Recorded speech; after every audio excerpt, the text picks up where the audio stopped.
I would like to invite Pastor Ann Newell to the podium to deliver our invocation and pledge of allegiance. Please stand if you would like to. Is she here?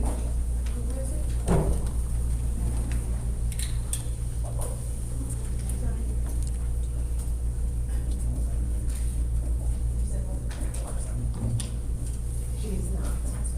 So, Ms. Sanford, would you like to lead us in our invocation? I'm sorry to put you on the spot, but I really appreciate it. I'm never on the spot when it comes to doing the Amen. Lord's work. Amen. Praise the Lord, everybody. Praise the Lord. God is good. Yes, He is. Heavenly Father, as we come before you this evening, Lord, we come with the heart of thanksgiving and a mouth of praise. Lord, we thank you that we are here today.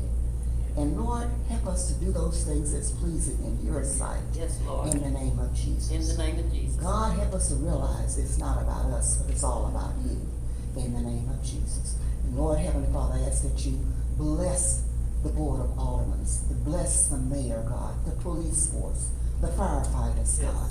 Not only them, Heavenly Father, but God, their families, that you would keep them safe in the name of Jesus. Lord, I just thank you.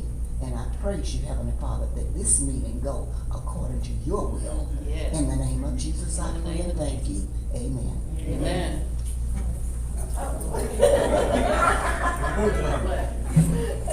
I pledge allegiance to the flag of the United States of America and to the republic for which it stands, one nation, under God, indivisible, with liberty and justice for all.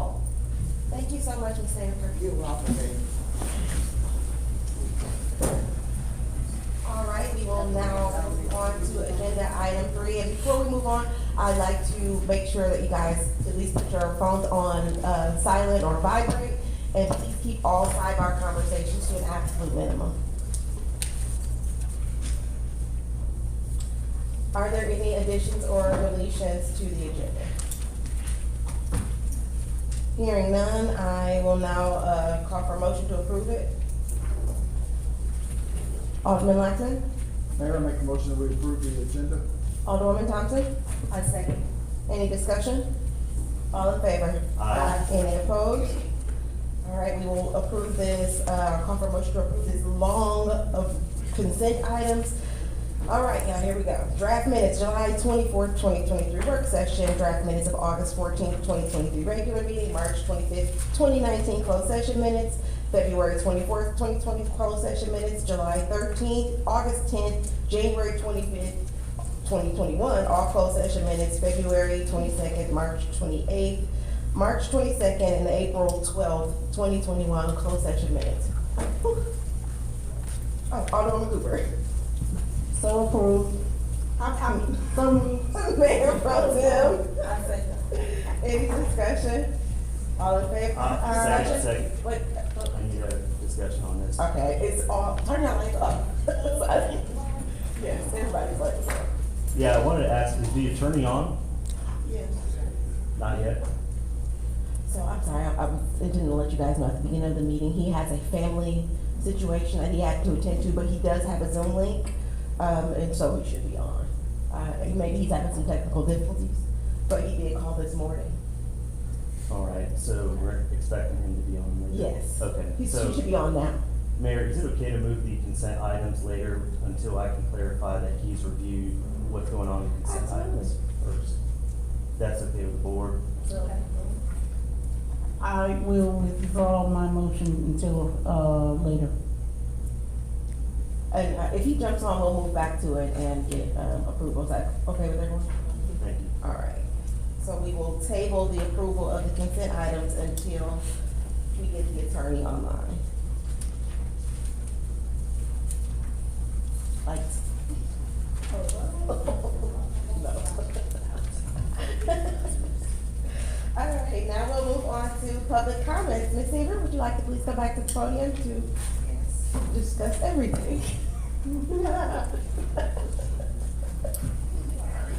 Please state your name and address for the record.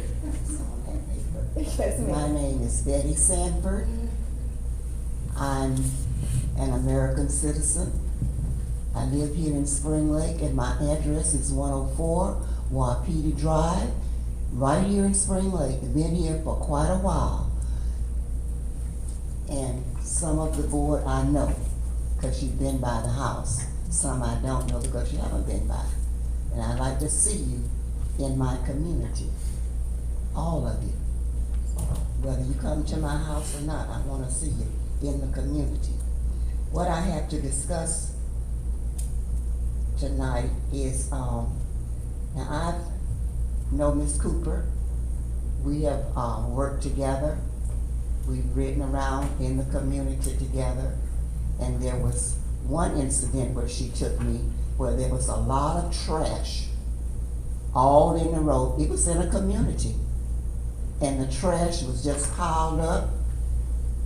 You know, there was boxes, mattresses, you know, just all kind of junk in this community.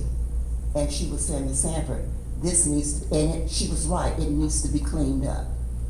And I agreed with her. And I want you all to know tonight, we need to clean up Spring Lake.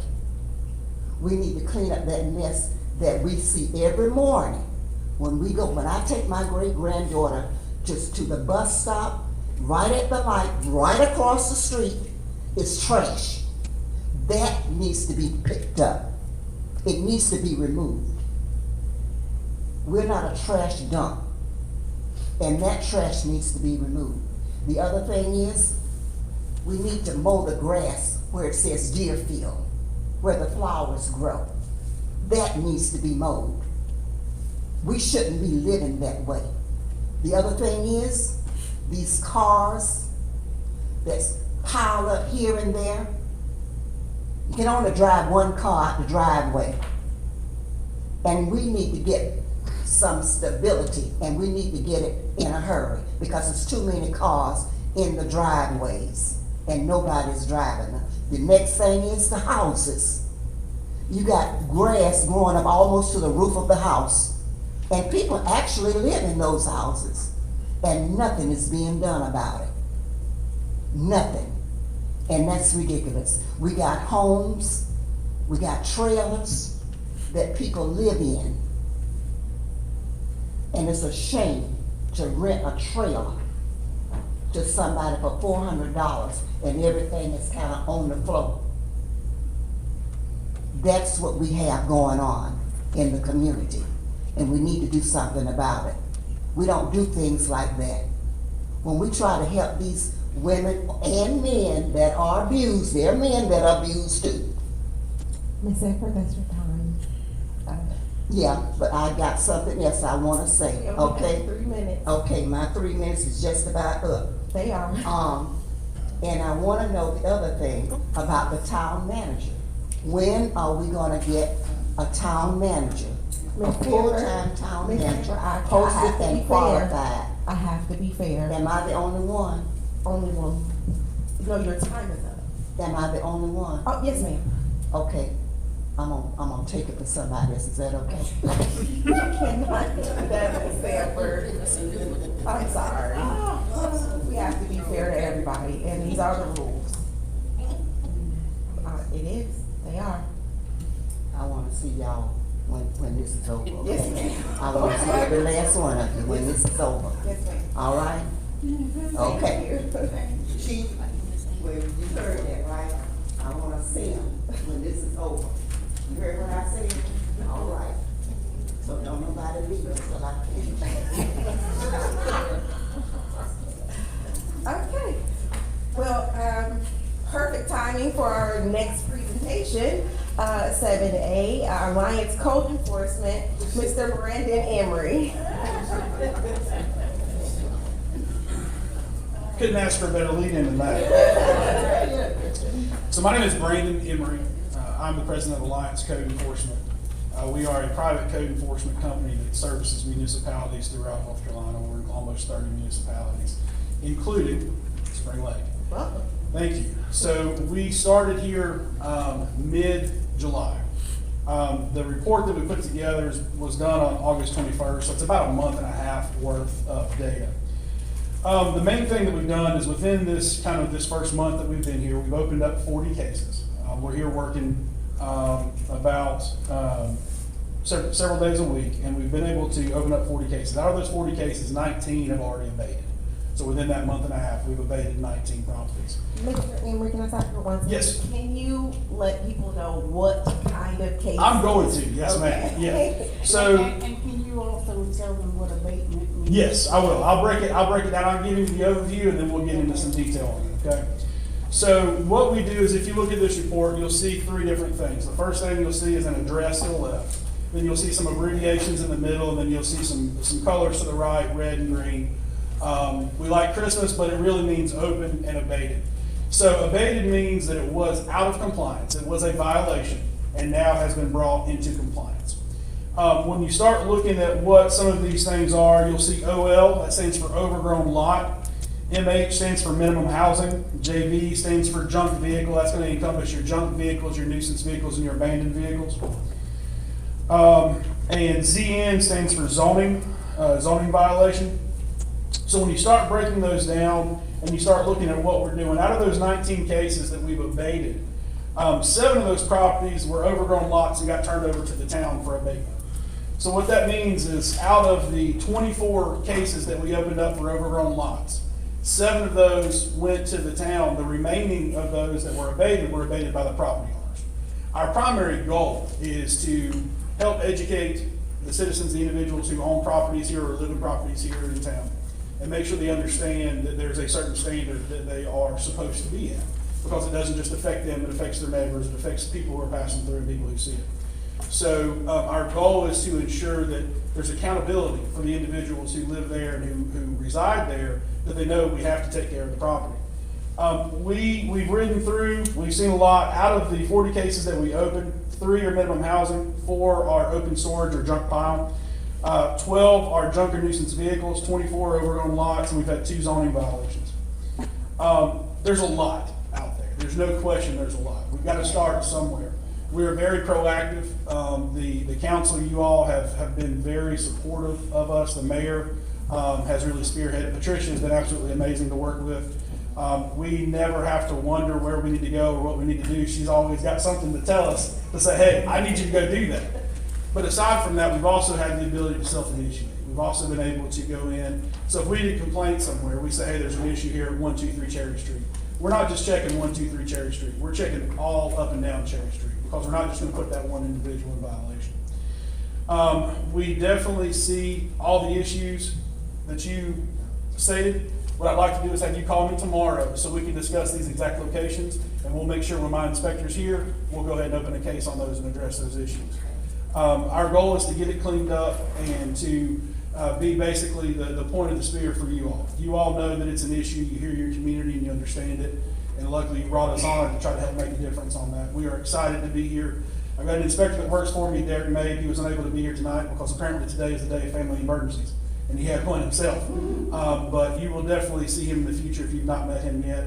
And he's prior military, prior law enforcement. He's a great inspector to have on board. He's very dedicated and has done a lot in a short amount of time. We look forward to what the future brings for the future accomplishments. And if you all have any questions, I gave all of you one of my business cards. If you have any questions or concerns, feel free to reach out to me directly at any point in time. But if you have any questions tonight about anything, I'd love to address those questions now. Again, thank you. Myself and Mayor Pro Tem had a chance to meet Brandon and his team at City Vision. Again, we tell you guys, we go to these trainings not just to learn, but that's where our resources are compiled. Well, I had the opportunity to not just talk to their staff. I've met with several other of the municipalities that they were already working in, and they said, if you want to see a change in your community, these are the guys to go to. And to hear that from, it was like 5 or 6 other municipalities there singing their praises, and I said, we need them in Spring Lake. We've got a ton of work to do, and they said, if you got a lot of work, then we're definitely the heavy lifters, and we can get it done. And so to open 40 cases already is a big deal, a really big deal. So again, thank you. I look forward to seeing this massive change, because as Ms. Sanford stated, we definitely there's some real trouble areas that need some help being cleaned up. So thanks. Thank you. Well, it's just to add, it's one of those things that the issues didn't occur overnight. So there has to be some level of understanding. that, you know, these issues are gonna take some time to change. One of the other things that we wanna make sure that we do is that we're cognizant of the community. We're not gonna treat the, you know, elderly widow the same way we treat the 25-year-old who's just too lazy to go out and cut his grass. And so we understand the situation. We're more than happy, more than willing to work with individuals when we see the need to. We'll work a lot with nonprofit organizations, churches, things like that, to where if somebody needs some assistance, somebody needs something, we can try to put them in touch with those individuals to do that. But we definitely are an agent of change. So, you know, bring us on board. We're not status quo. We're not, you know, leave it how it is. We're going to make some difference, and that's what we're here for. Awesome. Alderwoman Cooper? Thank you, and thank you, for the work you're doing. I know we have a lot of work that needs to be done, so I'm sure it's, to be overwhelming, but my question is, we have signs that you can put in yards, and, I mean, they're here, are we not going to utilize those? We can. Okay, and the reason I say it's not to make somebody feel bad or look bad, but, you know, sometimes if we get a report or we see something that needs to be reported and it's already, it kind of causes us to duplicate work. Right. If it's already been reported, So what signs help to do a lot of is not to put somebody, you know, on blast for being in violation. Anybody who drives by the house can see they're in violation. What signs do is let the people who complained about it know, hey, the town's doing something about it. Right. Or let somebody know that, you know, okay, somebody else has obviously already complained on this property. I don't need to call in and complain on this same property. Right. So we have no problem doing that. It's just a matter of coordinating to get access to those signs and to put those out. You know, I think this is the first time I've heard about it, but, you know, some towns have it, some towns don't. So we're more than happy to comply with that and get those out there and post when we're out doing inspections on properties. Thank you. Yes, ma'am. Alderman Michael? Thank you, Mayor. Love seeing the list here because I wanna see Spring Lake cleaned up. And, you know, I appreciate you taking this on, for a fee, but for a burden to get this done, to clean up our town. What is the protocols? Because I was contacted by an individual that's on this list, that had no idea until, the list came out that they were on it. So what process is done to identify, notify, and to come into compliance as an individual? Right, so the first thing that we do is when we identify a property, we'll attempt to make contact physically at the property. You know, most of us have a law enforcement background, and I saw more cases by knocking on doors and talking to people than I did, you know, randomly driving by and taking a picture. So we'll try to make contact. Realistically, you know, if you work on Monday through Friday, 8 to 5, you're probably not gonna catch you at the house. At that point, what we do is we'll issue a courtesy letter. It's a courtesy letter / notice of violation. Now, depending upon the current situation of that residence, if it's, let's say it's a rental property, we're gonna send it to the property owner that's not identified in the tax records. So if they're a renter and they're not located in the tax records, they may not get that initial notice of violation because normally we're not gonna post it on the property. Having those signs to put out will help with that situation of someone being able to be notified immediately. But we found that we really get better results by talking to the actual property owner. We're also required to do that by ordinance and by general statute. Once that takes place, if it is an overgrown lot, if it's something that we've not been able to get managed, we've not been able to make contact, if it's an occupied dwelling, we usually try to push and go ahead and poach the property if we've not had any response in the time frame in which we think we should. If that's the case, then with it being an overgrown lot, we'll move immediately forward with trying to get it abated and get it cut, because it's advantageous to cut it early than it is to cut it late, because if you start cutting it late, then you have to bring heavier equipment in, which ends up costing more money. If it's anything that we are going to have removed potentially from the property, whether it's open storage junk, whether it's a giant trash pile, or it's a pile of Rolexes, we're going to hold a hearing with those individuals and give them the opportunity to come meet with us and talk to us. I've talked to enough attorneys that say, listen, we'd rather err on the side of caution than just go ahead and willy-nilly remove something off of somebody's property and not give them the opportunity, because that's where lawsuits are started. Our goal is to help mitigate and help offset any liability, because there's a lot of liability if you do it incorrectly with code enforcement. Once we've done that hearing, when it goes out, we'll follow the same protocols as we do outlined in 160D, General Statute 160D for minimum housing. is we'll send it regular mail, we'll post the property, and we'll usually send it certified mail as well on all those, even though we're not required to. When we look at the ordinance, we look at the ordinance as the bare minimum. That's the minimum that we have to do to be able to take action. We want to do more than just the minimum, though. We want to be able to, if we've had items go to court before, and when they've gone to court, I want a judge to look at it and say, they read it and say, they look at the defendant and say, well, why didn't you get it cleaned up? Like, you had every opportunity here. Why didn't you do this? And I would rather do that than sit, go to court and the judge would say, well, why didn't you tell them this, or why didn't you tell them that? We've been doing it long enough now that we've got a really good routine done. But most of the time, if there's somebody initially in that first, 10, 15 day period that hasn't been notified, it's probably because it's a rental property. If it's not a rental property, then they've either not been honest with you or they haven't checked their mail. That's usually what happens. We were doing an abatement in one of our other towns, and we had a crew out there mowing and cleaning stuff up, and the lady comes storming out and said, y'all didn't tell me anything about this, you haven't talked to me about anything, I've not received a single letter. We said, ma'am, please turn around. Turn around, there were 4 notices posted on the front door that had been there for a month and a half. And she's arguing with us that we've not given her any notification at all. So we're more than happy to work with anybody. We're not coming in trying to be a hammer and just hitting everybody with the hammer. But our ultimate goal is compliance, and we will be reasonable, we will be understanding, but we will be firm, but we'll hold everybody to the standard. So I just encourage all the aldermen, make sure your grass is mowed. Make sure any junk is put up, because if we come across it, we're not from around here. We don't know where you live. We look at it from either it's a violation or it's not, and that's where we go. And I got 2 follow-ups. One, you initially talked about the courtesy letter. Yes, sir. Now, is that a registered letter? Is that just dropped in the mail? That's just regular mail. And how soon after you knock on the door, how soon should that letter be initiated and sent to them? So that is all part of our initial process. So we do the inspection, the investigation, we document. So we'll take photographs of the property while we're out there, pull information on GIS, utilizing Landglide, and we're trying to initiate contact at that time that we're doing the inspection. If we make contact with them, we let them know, we identify who we are, we give them our business card, we talk to them about it, and let them know, hey, you're going to be getting some correspondence in the mail from us. If we're not able to talk to them, my inspector is usually, one day will be inspections, the next day he's writing his notices and he's sending his notices out.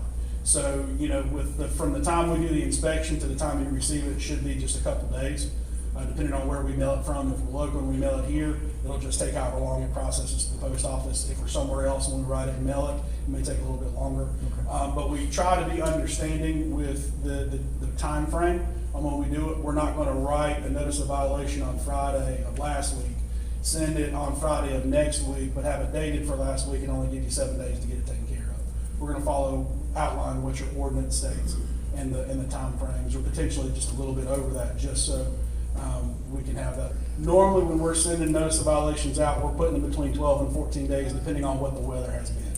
If we've had a monsoon come through and it's poured down rain and it's going to be wet for a couple days, we'll push it to that 2-week mark. But most of the time, we're looking at that 12 days. And keep in mind, on the 12th, they're not getting mowed on the 12th day. When we do that re-inspection on that 12th day, or on that 13th day to see that it's actually not been mowed, then we'll move forward with doing that mowing on there, which ultimately, when we run with it, we usually turn into a bill sent to them, and if it goes unpaid, then a lien will be placed on the property.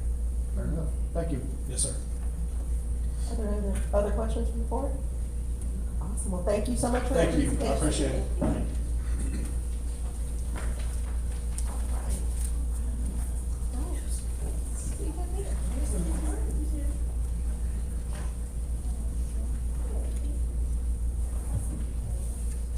Can you see him?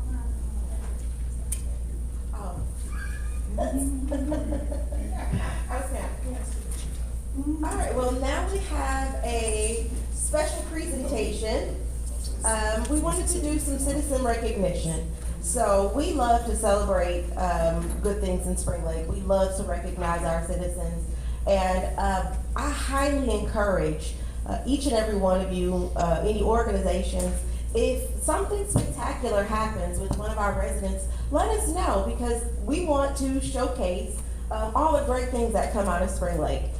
So Alderwoman Cooper had an amazing idea of making sure that we give special recognition to Mr. William Jerome Wright for winning Spring Lake Fat Boys Barbecue. Let's make sure we get all of it out. And he won Reserve Grand Grill Master. It's a really long, fancy name for making fabulous barbecue. So I had a chance to attend the Black Barbecue Cook-Off in Fayetteville, where William was represented amongst several other, maybe about 20 different other pitmasters. And when I tell you guys, Spring Lake came out and showed out. We stole the show. Spring Lake got the most awards for William's absolutely fabulous barbecue that I had a chance to eat again this weekend. So I would like for you to come up and allow us to present you with this award on behalf of the mayor and the Spring Lake Board of Aldermen. If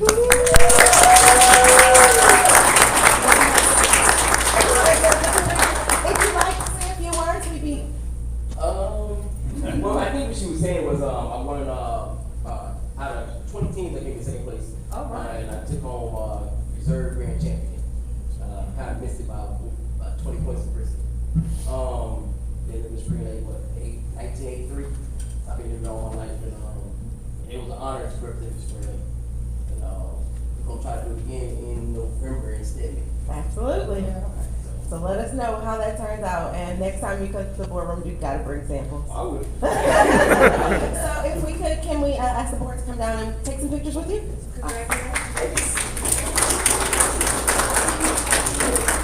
Excuse me, sir. Can I'm the chairperson. Yes. Yeah, tell the problem. Come on.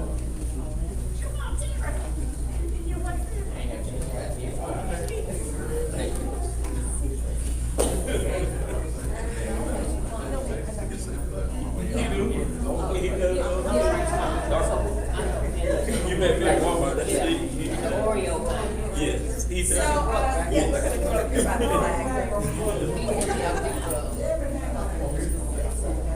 So the certificate says, certificate of recognition is presented to William Jerome Wright of Spring Lake Fat Boys Barbecue on behalf of the Spring Lake Mayor and Board of Aldermen. Congratulations on your success and hard work. Continue representing the town of Spring Lake. Thank you, sir.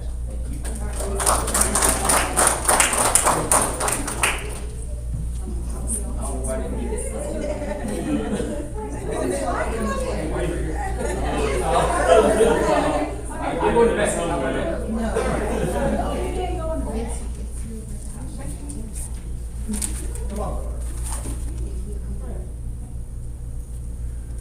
One at a time, right here. Awesome. Oh, he didn't get it. Oh, dang, Bernard. I got one video of that. That's what you good. And I don't know if y'all know, but to give back to kids, I couldn't come cook for them, so I basically provide more food.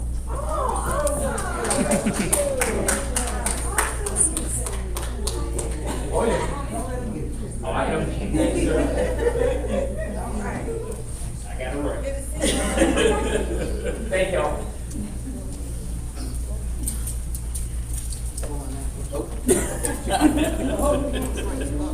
That's when you know your food is good, when you gotta travel from city to city to be recognized for your barbecue. That's something spectacular. Awesome. Fun. All right, we will now move on to 7C, Military and Veterans Affairs Advisory Committee update. Mr. Armand Karen? I'm sorry. Did I pronounce that wrong? We answered everything but late for dinner. First off, I want to thank the board and the mayor for their support of the Military Veterans Advisory Committee. It's important. And I don't want to ruin your name, but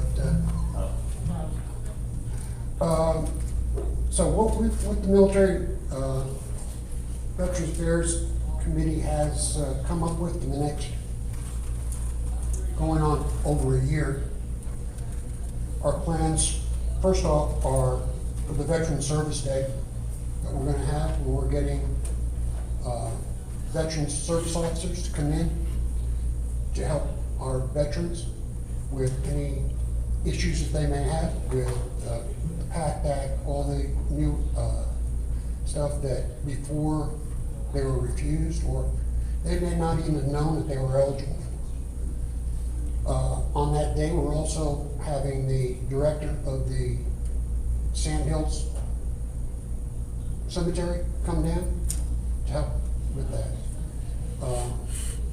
Alderman Whiteman has been in contact with a couple people who are gonna help with, possibly with wheels. If you go on post, on retiree service day, the longest line in any of those places is the legal area for the wheels. So this is our first year for us doing it. It's been done before here, but it's been a while. We're hoping to keep this going. We're also already planning for next year.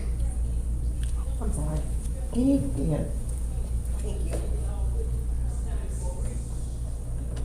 November 10th, we're gonna have our Veterans Day ceremony. We were gonna have it at the Veterans Park, but Alderman, I'm gonna try it, Palakos? Palakos? For the record, Palacios. Palakos. Put that guy, that's fine. Has, with his appearance committee, has a mural going up. It's going to be a veteran-based, military-based mural. And it didn't make sense for him to do his on Wednesday, us to do ours on Friday. Why didn't we just combine it?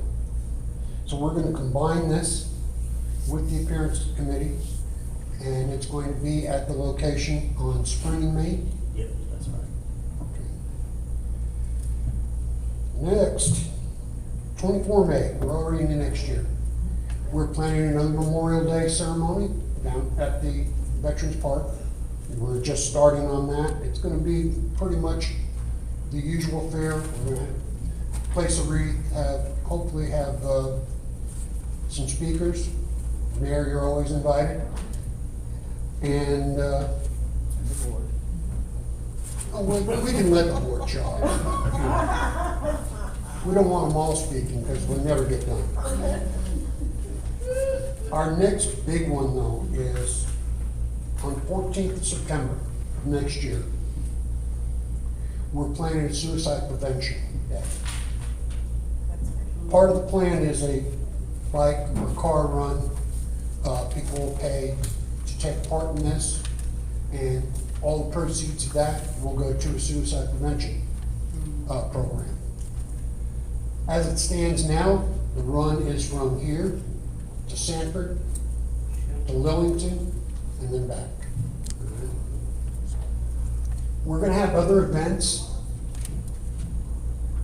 We're not really sure on what it's going to be right now, but our next meeting, Kendrick Danzer from the Suicide Prevention Coordinator for the VA in this area will be coming to speak with us and give us ideas, and I plan to work with her over the next year getting this thing set up. And then finally is, hopefully we're gonna be doing another service day next year. It doesn't necessarily have to be in November. So that's something that I'll bring up with the committee, see what they would like to do, and we'll go from there. Does anyone have any questions for me? Because I don't have very many answers right now. Well, I do want to commend you guys for the work that you're doing with the Military and Veterans Advisory Committee. I am a veteran, and I know the plight that veterans are in, especially, filling out those forms to get their benefits, or, as you said, the will. Those things are critical components for our servicemen and women who gave of their lives to, serve our country. So thank you guys for being so active and making sure that you are providing necessary services for our veterans. That's huge, so thank you very much. Alderman Langford. Armand, thank you very much, you know, the dedication that you put in here, and you would be remiss that you do not mention that we have 2 vacancies that are open. Ms. Clyde have resigned, and then Ms. Coleman also have resigned. So out of the 7 positions that we do have on there are 2 vacancies that are available. And just know, you see how active they are. When you get on this board, you're gonna work. So get ready. But I do want to commend you. The committee is doing awesome work. This is stuff that has been dropped for several years for whatever reason. But the Military Advisory Committee is really being active in here. So your participation, it is open to the general public. So if you want to come out to the meetings, you're more than welcome to come. But if we have 2 hard-charging individuals that want to participate and join the committee, we do have 2 openings. And our next meeting is a week from tomorrow, right here, 6:30. Alderman Closet? All right, thank you, Mayor. So I did want to say, just piggyback off those comments that you both have made, and commend this committee. So I work with the Appearance Committee, and lately, for the last 2 months, I've been doubling with the Military and Veterans Affairs Committee because we've been working on, not Veteran Affairs, Veteran Advisory Committee rather. And we've been doubling the efforts really because we've been working on this Veterans Day ceremony, which is / the wall mural unveiling ceremony. So we're still fine tuning that, and we'll continue to work together. But that committee, that Veterans Committee, is full of capable people. They're all dedicated, and they all take home homework. And it's impressive seeing them work. You know, my father was in the military, but I didn't have a lot of interaction with the military, you know, growing up. And other than, you know, but to see you guys work, Armand and the rest of your committee, you know, has been wonderful, and it's been inspiring rather. So anyway, just want to throw that out there. Thank you. Thank you. Are there any other questions or comments from the board?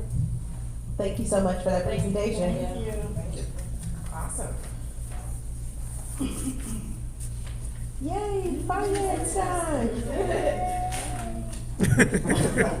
All right, we will now have our financial update by Mr. Irwin from the LGC. All right, good evening. Good Aldermen and evening. Mayor, hope everybody's doing well. We'll wait for this to come up. So I just got 8 slides, kind of go over the financial position of the town as of the year end, June 30th, 2023. Chris Cooper had already asked me, were we done? And we're not quite done booking all the revenues in North Carolina. The sales tax is collected by the state and it lags. So I think it's gonna be, we won't know the full accrual to the middle of September. So with that, we'll take a look at the different funds. So the general fund, the revenues came in at 97.15% of budget. And, well, first off, if you've all got this, you can see where the sales tax is not quite at budget yet. The full budget may be realized once we get the accruals in. I wanted to point out on this, different from the previous ones, I've listed what the actuals were for the prior year for comparison. Yeah. So expenditures and encumbrances are within budget. There were some slight overages in tax collections and recreation. And there was, it looks like a significant overage, well, not that significant, but for the fire department Manchester, but that is just because we're breaking out the accounting separately, and that didn't quite get done, but overall the fire department is well within budget. We're breaking out Manchester separately, so we've got, you know, the county's asked for separate statements, but we're also going to use that to go ask the county for more money. Because it's going to show the true cost of running that fire station. Net revenue minus expenditure, 2.4 million. The comparative number for FY '22 was 767,000. So a lot of this, we held the budget at 80.78%, which shows conservatism. But the significant positive budget variances, which is what you want, expenditures less than budget.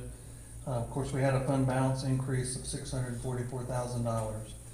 That was mainly due to the ARPA money we put in there. I'm gonna talk about that in a minute. Police came under budget, $185,000, and fire came under budget, $230,000, combined, the regular fire department and Manchester. The general fund, is looking good. The fund balance increase would have been higher, but some of the cleanup that we were getting done late in the spring on the balance sheet, there were prior years that we had transfers that weren't done or grants that weren't drawn down. So the general fund was able to fund that cleanup and still end up with a growth in fund balance, which I think is great. And y'all should too. The water sewer enterprise fund revenues were at almost 95% of budget. Expenditures were at 86%. The net revenue minus expenditure was $1,077,000. The prior year, that number was $1.74 million, but in the prior year, we also had about a $700,000 reimbursement from FEMA that came in late in that year. So both of those years look good. Stormwater enterprise fund, 100.89% of budget on the revenues. Expenditures were at 38%. They're saving money to do some projects, I think. Net revenue minus expenditure was $311,000. The comparable number from the prior year was $184,000. Sanitation. The revenue budget came in at 101.22% of budget. Expenditures were at 86, so the net revenue minus expenditure was $357,000. The prior year, we had a slight deficit of about $6,900. And if you look at the comparative years, you'll see that revenues were about $100,000 more this year than last, which is good, and expenditures were less, so that was good on both points. Now, the fleet maintenance fund is an internal service fund. The object of that internal service fund is to break even. So all the costs are getting covered, and then they're charged back out to the 4 participating departments. But we did end up with a slight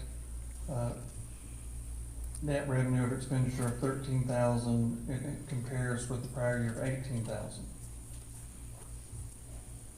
We talked a little bit about the ARPA funds. So your finances were enhanced this year. You know, we got the ARPA money and we just let it sit, and in May we did some budgetary actions. So when I first went to a class on this, I heard an attorney from School of Government calling it laundered. But she said it, but that's really what it is. The ARPA funds have pretty strict guidelines, and so we have to demonstrate that the town has reimbursed itself and what we call revenue recognition. That's one of the allowable uses. So we went back and compiled all the salary and fringe benefits that were expended during the FEMA COVID period, not FEMA, COVID, and used that to actually reimburse the town. So once that was done, we were able to reimburse the funds as you see below. Of course, the general fund's got the most salaries in it, so that's a little over $3 million. The water, sewer, utility, $569,000, sanitation about $100,000, stormwater $170,000, and fleet $67,000. So in all, it was $3,943,000. It's interesting to note the actual FEMA monies themselves were the $3.825 million. COVID? You mean, no, ARPA. Okay. But with interest rates being higher, we kept those monies invested in the trust, and the trust rates went up, so you made $117,000 in interest. So that was really good. And again, just in general, what do we do with ARPA funds? Well, we did a lot of things with it. We replaced a lot of equipment that needed updating. Ladder truck, a dump truck, John Deere mower, got some meters that are going in now, which is needed. The meters were old, and that's, we always, in my office, we call that one of the city's cash registers. It measures your water. The older they get, the slower they measure. So we're updating those, mini excavator, a grapple truck, which is sorely needed. We did add to fund balances on all the funds. The 3 servers that were replaced, that was a real risk that we were highly concerned about, because if you lost those servers, that'd been a lot of data loss. Well, that has been fixed now. You have 3 new servers. The meter readers got new handheld meter reading units, which was good. You got police and fire radios, got some radar. I don't know if that's good or not. Oh, it's good, definitely. Police vehicle upfit and laptops for their cars, fire turnout gear, and then the staff bonus that was done in May. So we did all that, you did all that with the ARPA money, and then you were actually able to put some back to savings. So kudos, and ARPA, that was what it was for, and you've used it well. Now, jumping to the audit update. So the town's contracted with the Greg Isley firm to write the financial statements for the prior year ended 6/30/2022. So that is it's not underway, it's underway now. The firm Cherry Beckert will perform the audit once the financial statements are prepared. So we have to kind of fit in their schedule. So if they were ready tomorrow, Cherry Beckert couldn't start tomorrow. But they do have good staff availability in November, December. So that'll give us plenty of time to get the financial statements done and reviewed, and then they'll be audited. So, end of the calendar year, first of the new year, should have a 2022 audit. And we're looking at just contracting to get them to go ahead and do the 6/30/2023. If you get those 2 audits done, what does that mean? You're caught up. So that's a real plus.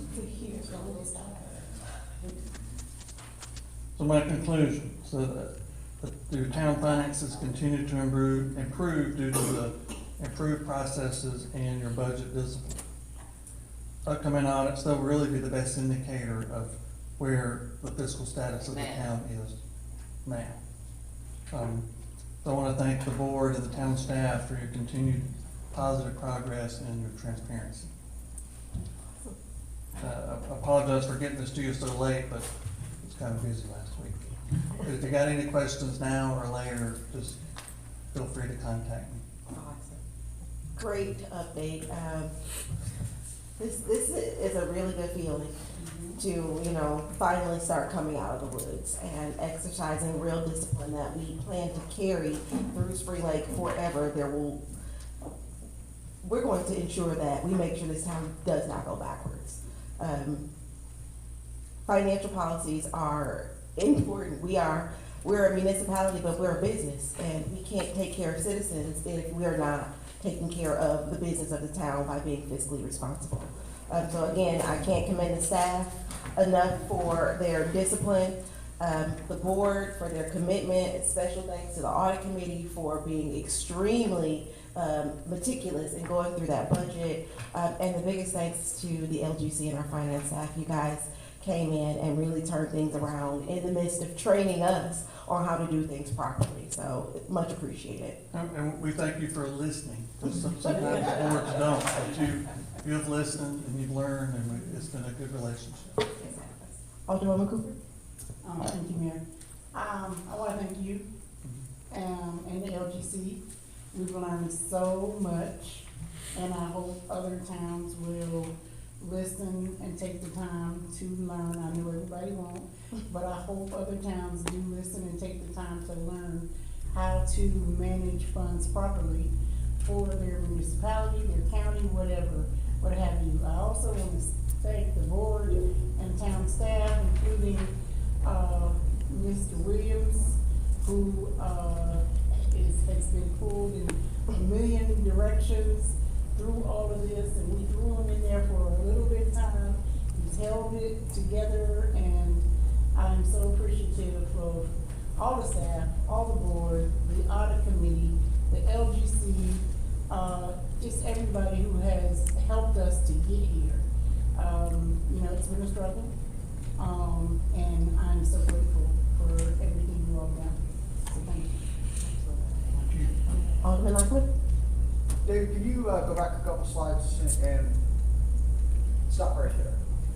For the people out in the audience, if you took a look at all of these things that was purchased, these were needed items that, you know, through LGC, through Mr. Williams, through the board, you know, these are things that we need.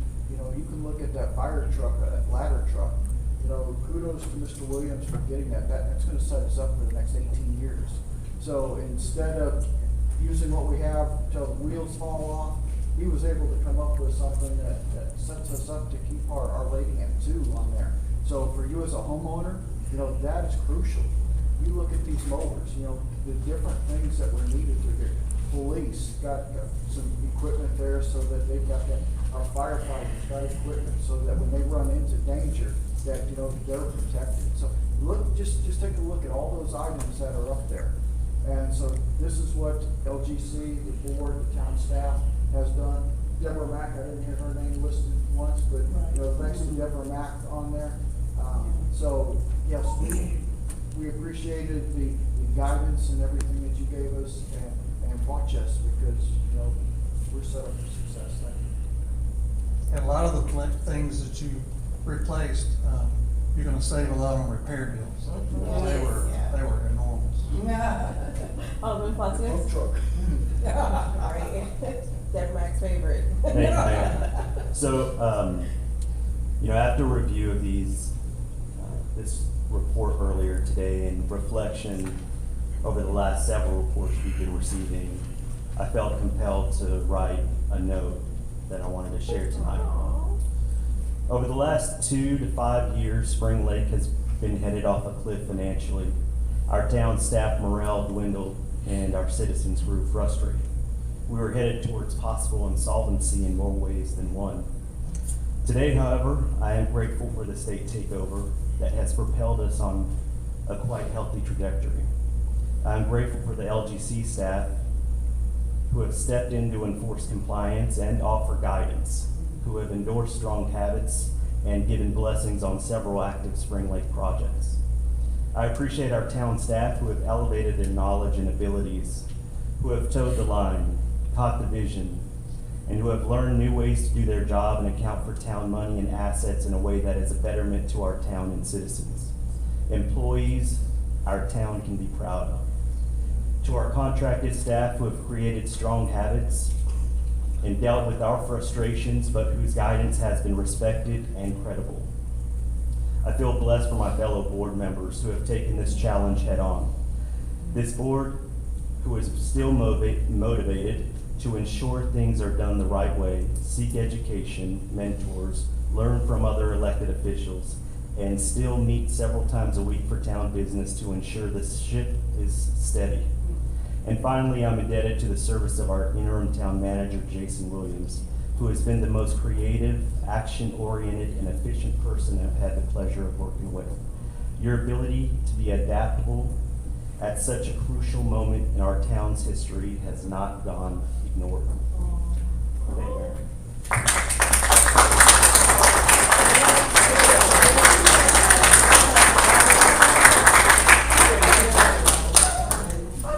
I got a little emotional right now. No, I mean, not even. That's the icing on a financial update cake. So, thank you. Are there any other questions or comments from the board? Thank you. Go ahead. I just wanted to, make sure everyone knew also, we no longer owe money to the water revenue or sewer fund, so we can now aggressively go after funding for other things we need, correct, Mr. Early? Right, you can apply for state grants and loans with no penalty. Yes, that's very good.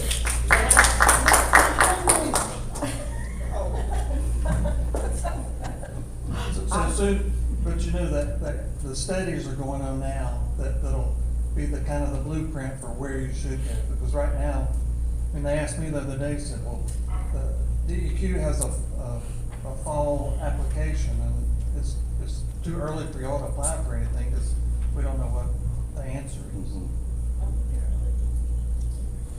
But we're there. We've reimbursed the misappropriated Yes. funds, and that's the big. So all the funds are, there's no inter-fund debt.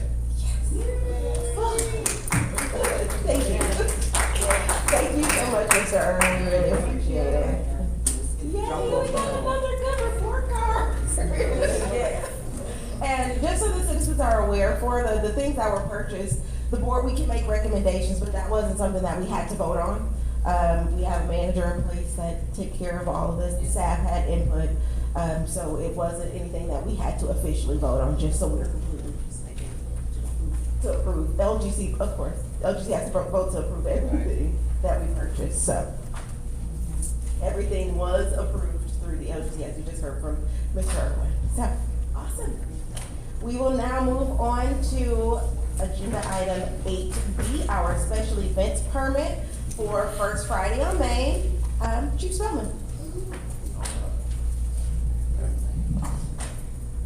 Good afternoon, Mayor and board members.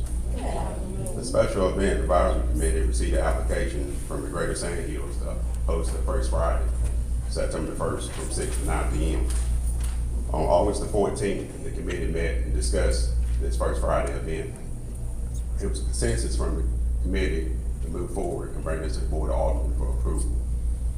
We had some discussion internally and everything fits the criteria for us to move forward with. And also, I do have the president of the chamber, Ms. Carl. If y'all have some additional questions about the event itself, she's the one who's the president who kind of sponsored this.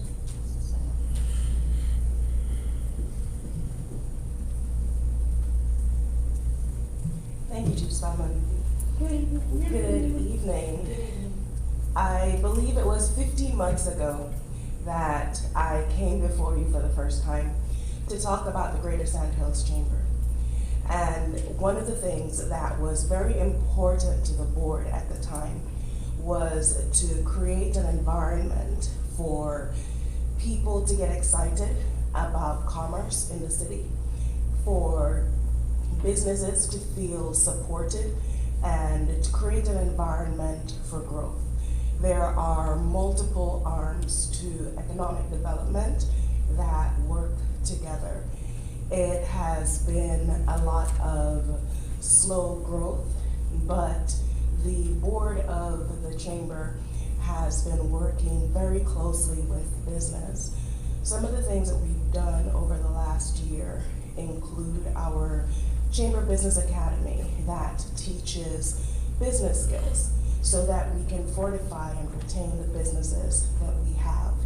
We've also been working on projects. We've initiated several projects that will encourage citizens to get out into the town. And once we have further approval, I look forward to presenting some of that to you. I'm very happy that we are now able to work very closely with the interim town manager, Mr. Williams, so that we can work in step with the town to make sure that everything that we are doing supports your vision and the direction of growth that the town is moving in. First Friday on May is one of those events that we've been wanting to bring to life, a series of festivals to celebrate all the wonderful things that are happening in Spring Lake, to celebrate the resilience of the town, to celebrate the people and their tenacity for everything that this town has gone through, but the people keep giving and they keep showing up and they keep coming out. To celebrate citizens like the one we honored this evening. So this festival, as the name suggests, First Fridays on Main, will be held on Main Street in the heart of the town between Spring Avenue and Johnson Street. we have requested approval to close off the street so that citizens can come out and walk freely. We have, we've invited vendors to come and fill the streets. We are planning a kids area with a bounce house and a rock wall for the children to play. There will be opportunities for shopping and, of course, food trucks and confections and music, live music. And the idea is to create an event that the citizens can get behind, that they can get excited about.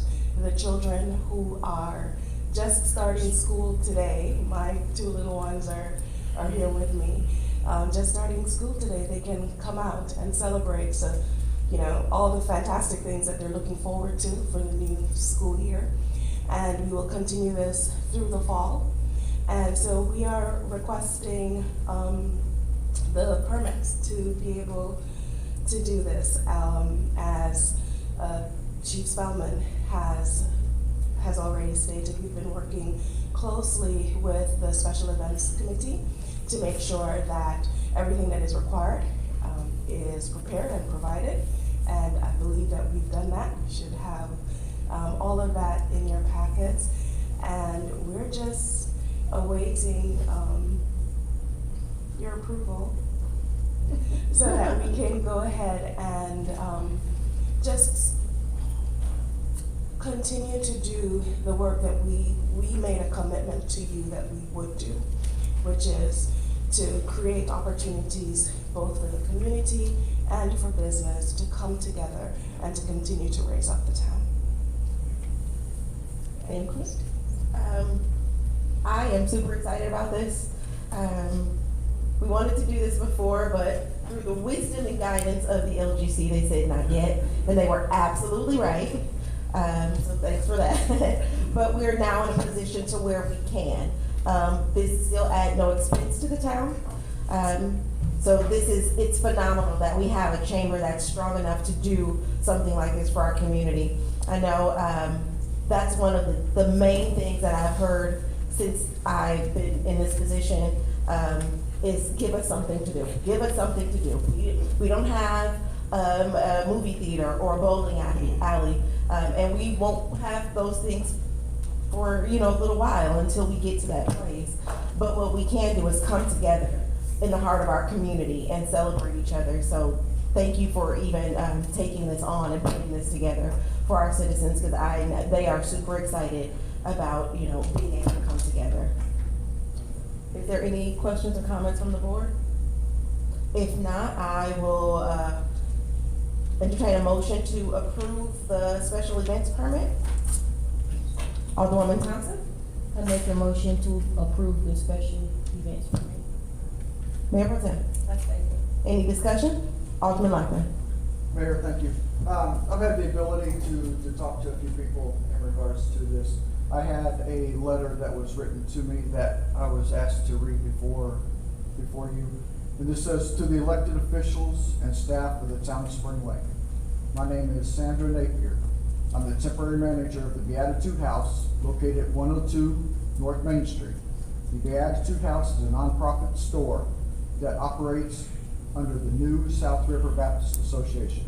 Our business hours are Thursday, 10:30 a.m. to 5 p.m., Friday, 10 a.m. to 5 p.m., and Saturday, 10 to 2. After closing, we balance our daily budget and get ready for the opening of the next day. The procedures take approximately 30 minutes to complete. We vacate the premises about 5:30 p.m. on Thursday and Friday. On Thursday, I had a discussion with the adjacent Main Street property owner. He told me about the street fair that was going to take place on Friday, September 1st. He also told me that this is a reoccurring event that would be held the first Friday of each month. He went on to explain that the street in front of the store and the side streets will be closed to all traffic. I have major concerns about the street closure on Fridays. I tried to get more information. I first called the police department and was told to call town hall. I made several attempts to speak to someone at town hall. I found that the town manager's voicemail box was full. The town clerk was out of the office until September 4th. The assistant town manager and the mayor's mailboxes have never been established. I have no way to leave a message for a callback. Unfortunately, I still do not have the information that I need in order to plan daily operations for Friday. My concern is the businesses located on Main Street should have to be notified about the street closures for this to affect customers and employees. Will customers be able to access our stores without the problem of parking? A lot of our customers are elderly and do not have the ability to walk great distances. Will our employees be able to remove their cars easily from the parking lot when their shift is ended? In the future, please keep businesses informed about the activities such as the street fairs that will be possibly interfering with our livelihood. With regards, Sandra Napier. That was one of two business owners that have contacted me and said, I don't know anything that's going on in regards to this. So I think as a chamber, as a board, we have to do better and speak with our owners and our businesses on Spring Lake, on Main Street, so that they can plan accordingly as well. Absolutely. Thank her for expressing her concerns and letting us know. Is there any other discussion? On the light? You, Alderman Cooper. Thank you. So, I'm happy to hear about this, and I get constantly, just yesterday, I had somebody saying, we need something to do, we need something to do. My concern is the same as Alderman Lackman's.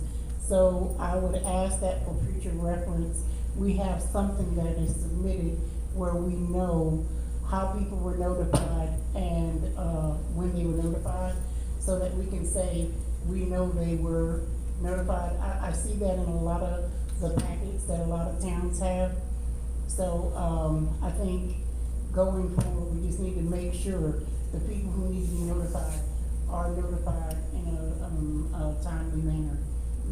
Because we don't wanna get another letter, and we're trying to uplift the businesses and the community, so that's my, what I have to say. Any other discussion? Alderman Palacios. Thank you, Mayor. Did any of the special events committee have any concerns at all? Was it unanimous? Was there anything brought up? It was consensus, no issues or concerns from the committee except as a whole when we discussed this special event on the first Friday. All right, thank you. That's all. Okay, all in favor? Any opposed? Aye. The motion carries to approve the special events permit for First Friday on Main. Awesome. Thank you so much. So we will now entertain a motion to approve the ordinance for the request for road closures. That's already in your packet. Mayor Pro Tem. I make a motion to approve the road closure for Friday on May 2023. Is there a second? Alderman I Palacios. second that. Any discussion? Alderman Cooper. Yeah, I just wanna make note that this is for September 1st, Friday, October 6th, and Friday, November 3rd. And could we please make sure, I have an example of the form I was speaking about. Could we just please make sure for, going forward, and even before, hopefully before the 1st of September, we kind of send something out to those businesses that are concerned, letting them know how we'll let them out, what time. But could we, going forward, make sure they are notified and we know how they're notified, for the October and November? Alderman Lockwood. Mayor, that's really my concern here as well. As we go forward, I'm not against having events on Main Street. It's just that we need to go about it and let the businesses know that are already there. You had talked about food trucks coming in there. We've got several food businesses that are there. Those are the ones that, they got brick and mortar facilities here in Spring Lake. So we need to make sure that we are talking with them, we are addressing them. Most of the people are gonna come try the food trucks, but they're gonna skip by the brick and mortar facilities we do have. So That's just my concern. Let's just make sure that we address this, that we talk to them, and we get this done right. There's a motion on the floor, That so. was my discussion. Yeah. Yeah. So, and I completely agree, but there is a plus side to this, is the fact that we're going to pack hundreds of citizens in front of those businesses. So this one day in the month where they may not be going to one of the food businesses on that street, now they've got visibility for people who may not have known at all that we had a cat cafe coming. Now they can go and venture and see what's coming, or Naquan, and they didn't know that we have an amazing Korean restaurant right on Main Street. So it's also providing visibility, a lot of visibility to those businesses on a street that hasn't been getting a whole lot of traffic. So I completely understand notifying the businesses in advance, but this is a benefit as well for those businesses. Did you have something? Alderman Thompson. And I'd like to just say, this is not the first time that the street will have been closed down for a special event. So this is not the first time, and it won't be the last. It's been multiple times, and they've been very successful events. So again, I think this is an amazing thing for the community and for businesses as well, small businesses, because we also are featuring craft vendors, many who are right here in Spring Lake. And so we are providing business opportunities to that small business that don't have a brick and mortar, but have amazing crafts and wares and products for our community. So it is it's a very, very beneficial event outside of, the great food, the entertainment, the camaraderie, the something for the kids to do. It is great exposure for those businesses on Main Street that haven't been getting a whole lot of love these past few years. So I just wanted to make sure that was addressed as well. So, all in favor? Any opposed? All right, we have the ordinance to approve the road closing. Awesome. First Friday of May, you guys, this is amazing. I'm so excited. Thank you, Taylor. Thank you so much. All right, we will now move on to 8B, our military banners program. Alderman Lackman. Thank you, Mayor. As most of you see, that Chief Spellman's bringing up a banner. This is a 24x48 banner that what we're looking to do. In this program, we're looking to initiate next year. So this will be on Memorial Day through Veterans Day, where this banner, that person that's in there, could be you, could be your active duty, could be your retiree, could be your veteran that's in there. We're looking to have this flown on Main Street, Spring Street, and when we fill up these areas. So this will be a 2 banner to a pole that's on Main Street. So as we've got up here, we can go with 2 different options. We can go with one where it's got the person's picture on one side and then a saying that's on the back there that Chief Spellman's got. Or we can do a double-sided banner so that as you go down, no matter which side of Main Street that you go, that you will have a banner that you can see your significant other that's on there. But here are some of the back sides that are available to go on there.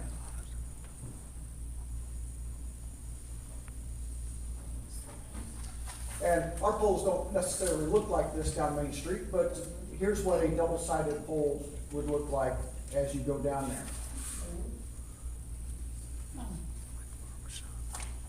And so, Mayor and Board, we've got a couple options that are up here. So the 24x48, that's the size of the banner that's on there. There are 2 fiberglass poles that will go in the top and the bottom so that this will keep it secure as it's being displayed on Main Street. We've got shipping that the banner itself is one price. The shipping for the bracket is a second price. So if we were looking to go with the double-sided, where the picture on both sides, so you go down Main Street, you know that that's your pole that's there. You have that available to see. There was a miscalculation I put up there, so we've got Ms. Hickman corrected that for me. So we've got the total cost up there, looking at the recommended cost on this here. So this is something that we're looking to start at any point, but there's what they call a hang date. This hang date will be May 15th, in which the banners will be produced prior to that.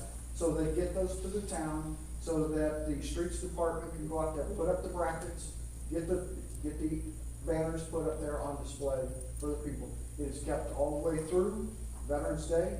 After Veterans Day, it is brought down, and then you can claim your banner, clean it up, display it at home. If you would like to display it again the next year, the following year, as long as that banner is in good shape, that is available for people. So this is something that if we agree on the board, that we can look to go forward. Alderman Cooper? Thank you, Mayor. So the total cost for one banner is $170. That is the shipping for both the brackets, for the banner, and for the banner and the bracket. So that's everything included. And have we sourced out to see if those brackets can be purchased at a lower cost? We haven't looked into that, but what we're looking, see, these brackets are fiberglass. So if you get a metal bracket and you start to get a burr on that, that burr is going to cut into that. So that's why that fiberglass is recommended to keep that banner protected. So if the fiberglass, can that break? Yeah. If it breaks, will that cost be incurred by the town to put it back up, or will that go back to the banner owner? So with the brackets, I've talked to Kelly at Military Banners. She said they've not had any break, but of course, you know, with the hurricane, different things, it could break. There is no warranty on the brackets themselves. That's why there's a little bit of a cost in there. So if we get 30, if we get 100, then we'll have enough that if we need to purchase an extra bracket, that we can do that. So it's no cost to the town on here, so it's not gonna be something that the town will incur a fee. This is a voluntary program that any veteran can do. Awesome. Is there any other questions or comments from the board? Alderman Palacios? This sounds like a great idea. I'm 100% behind this, and I think our citizens who want to honor, you know, a relative, a service member, would be happy to contribute towards this. I could see this going down Main Street and, you know, around the corner and down 210 easily. I think we can have a lot of engagement with this kind of program. And thank you for bringing this up. I agree that I think it wouldn't hurt, because we're talking about a certainly a delay in when this would be executed. That it wouldn't hurt just to see if there's maybe some other options that can get us a better deal. But I'm sure that you went with Military Banners because they probably did have a good reputation. Other than, okay, and you're gonna touch on that in just a moment. And then, the only other thing was, were you expecting to, if everything was said and done, move to get this done in the next year, 24?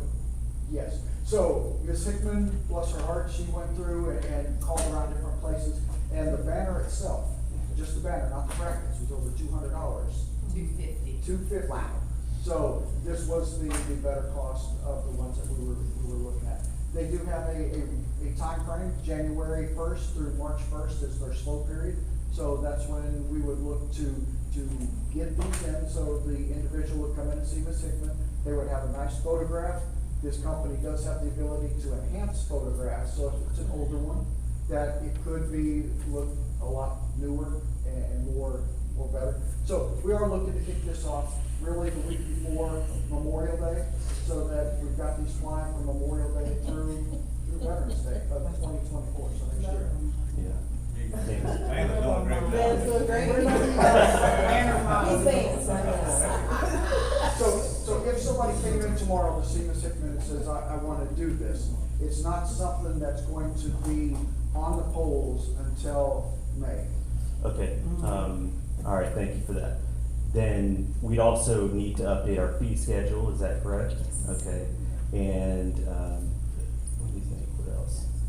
Then, but I have seen this catch on a lot, and, you know, I think a lot of us have gone through downtowns and they've had programs just like this, and I think, you know, until this was brought up, it never came up. I never thought that, hey, this would be a great idea. So Anyway, I support this though, but anyway, Fully. I'm done. Thanks, man. So, as a board, we can determine, do you want a double-sided picture on both sides, or a saying on the back? I know what I'm gonna say. Well, can that be up to the Just a purchaser? person that's Or purchasing. do we have to make a decision on style? It'll be done this way, so it's consistency, Yeah. and it's done through military banners, so that when the purchase is made, it's got the same one. Can we, do double-sided and maybe get one or two of those back styles just by themselves, maybe to kind of break up the picture, say picture, words to say thank you for your service, and that's.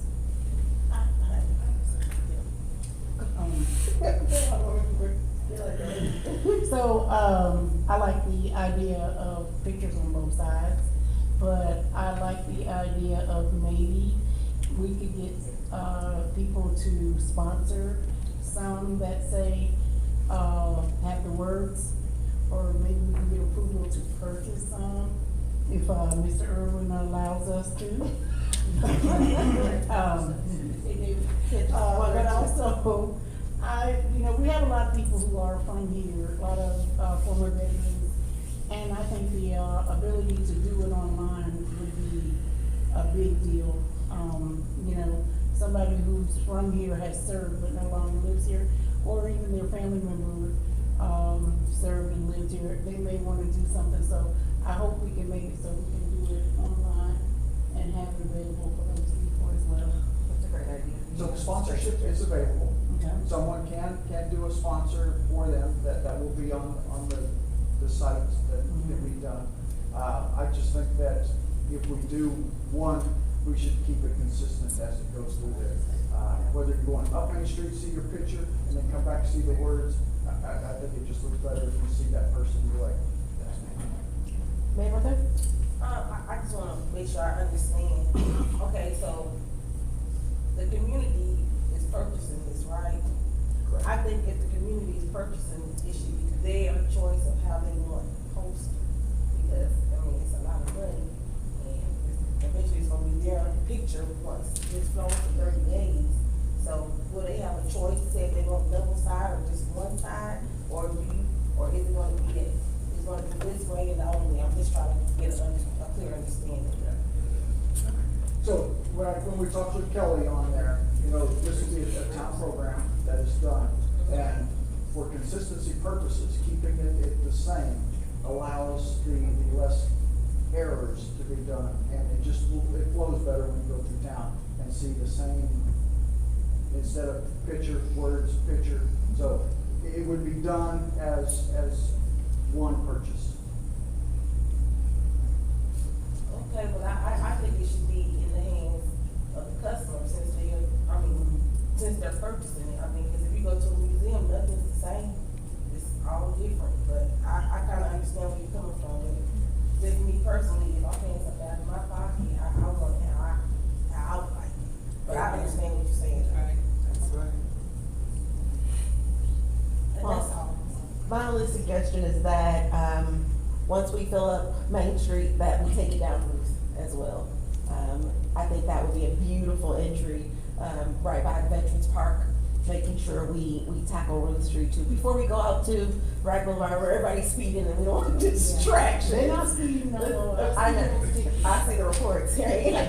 But if we could make sure we incorporate Ruth Street as well. Root, spring, Yes. Main. Awesome. Yes. Mayor Pro Tem? I just wanna say, though, I highly support this, and I think it would be a great asset to, our Veterans Memorial Park. Not actually, I already know that, because I'm really concerned getting one for my father, who was, Vietnam veteran. And so, this is near and dear to my heart, so I don't want you to think that I don't support it, because I actually do. I think it's a great idea. Awesome. Okay, so, do you want us to go ahead and put in the motion to double side or choice? Are we gonna go ahead and vote on that now? No? Yes. Thank you, Madam Mayor. I just wanted to make note, since you said Ruth, this policy doesn't speak of Ruth Right, Street, that's so why this I wanted to policy add. needs to be updated. I want you made it in the motion to change that policy before y'all adopt it. Are we all okay with adding Ruth Street into the policy? Yes, sir, absolutely. Awesome. Okay, so when the motion is made for approval, just make sure you add in the addition to the policy upstairs. Alderman Lackman, would you like to make the motion? Mayor, thank you. I'd like to make a motion that we go ahead and adopt the military banner program as written but to include, adding Root Street on here as locations for flying the banners. So, Mayor Pro Tem, I second. any discussion? All in favor? Aye. The motion is unanimous. Thank you. Thank you Chief. to our model. Great job, great job. Great job, great job. Yes, ma'am. Add that to his position. Okay, we'll now move on to 8E, discussion of regarding access to town hall, Alderwoman Cooper. Thank you, Mayor. So, I wanted to talk about, access to town hall. There are several reasons for that. We're getting to the point where we have to talk about safety for everyone. And, that includes, the fact that COVID's numbers are rising, so we need to be able to track who has been in contact with people. So, and then also safety of our building. We need to make sure we know who is in our building at all times. So I am proposing, a sign-in, sign-out sheet, number one. I'd also like to see if there are any monies to put some type of security in place. I don't know what the status of our cameras are. I just feel like we need to look at all of that because, you know, if we have, an active shooter or somebody trying to, you know, there are those auditors that come into public facilities trying to get us to, put them out so they can sue us. There's just so many things, and I just wanna, you know, I want our people to be safe. It's, I think it's really important that our staff, they do a lot of work, but they also need to be safe. And we need to make sure that we know if anything happens at any point, who is here. And, you know, I'd like to propose that we bring back the safety committee. That's number one. Number two, I'd like, that committee to, at some point soon, give us an update on where we are as far as the safety of this, all of our facilities, honestly, all of our facilities. Because, I think that's something we have, that we've kind of put to the side, but you know, even as far as some municipal buildings are completely locked down. You just can't get in, and you have to be buzzed in. And, you know, I know some people in municipal buildings have panic buttons. Because sometimes we have citizens who come in and we don't know that they're not okay. And, so those are the kind of things we have to talk about, and we need to talk about them right away. Because, you know, I don't want anything to happen to our employees or us. So that's my, I don't have a, you know, I don't need a motion. I would like a consensus that we do put a safety committee back together and have them come to us at some time really soon with where we are. What all of that safety committee entail? Looking at all of our facilities, looking at where we need to shore up our security. And also, well, I did safety committee at a lot of jobs, and, on a, daily basis, we would walk to see if there was anything, you know, that needed to be brought to, the building, the manager's attention. Even something simple like a toilet that had a whole lot of toilet paper in it. I mean, that could overflow the toilet, so, yeah, I think I think we need to have somebody who has their eyes on that, making sure, where's our evacuation plan in here? If the alarms are off, does everybody know where we're going? Right, but I'm just saying, yeah, you know, I mean, even as far as, do we know what to do if there's an active shooter? shortened or whatever. All of those things have to be taken into consideration. So, yeah. Alderman Palacios. Thank you. I agree that, you know, risk assessment should be done on some level. I don't know much about the safety committee or who that would entail or anything. If it's just like our PD, you know, I'm sure that'd be simple, and straightforward.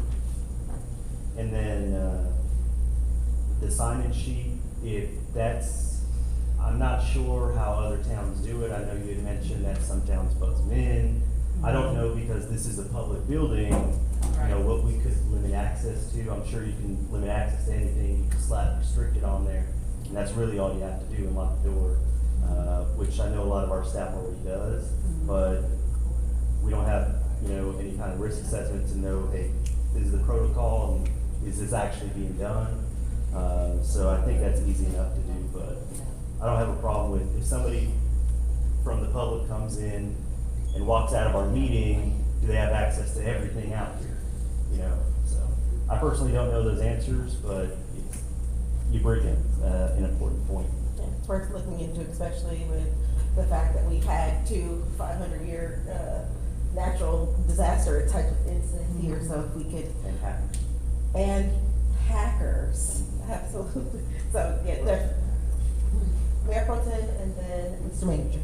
Well, I just wanted to kind of piggyback off of Raul, because I want to know what this safety team of patrol would be comprised of. And, you know, when we have a police department that sit right there, so, you know, what action are they, or what role would they play now? Because I would think that we would be a little bit safer with the police department being right there, but I just had the same kind of concerns as Raul but I do think there is a need, because a lot of businesses all over the world have had people come in with shooters and things like that, and I do think we need to put some awareness, you know, in place, and but I just had some of the same concerns. Mr. Manager. Yeah, just to tag, because I was on the safety committee here for a long time. And we always had the police, fire, we had just different people in the township that did that. If we had an accident, we went out there, hey, how preventable is this? We kind of just check it. What fault of it was ours?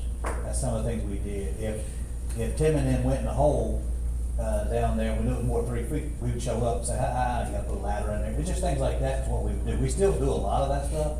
We just don't really push it, as being a safety committee. We would meet, was it once a month, or once a quarter? We did it quarterly, initially, we did it quarterly. Yeah. What was that? We did it quarterly, initially, that was. Yeah, cause we used to meet like once a month, and we would do training on that. That's what me and, Spelman actually started the, active shooter thing to get back into here.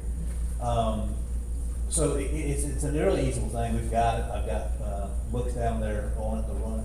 It's super simple. Awesome. We'll be able to put it together. That's not a problem. The cameras are up and running. We probably need to invest in some new ones. We need some cameras into some different areas of town hall.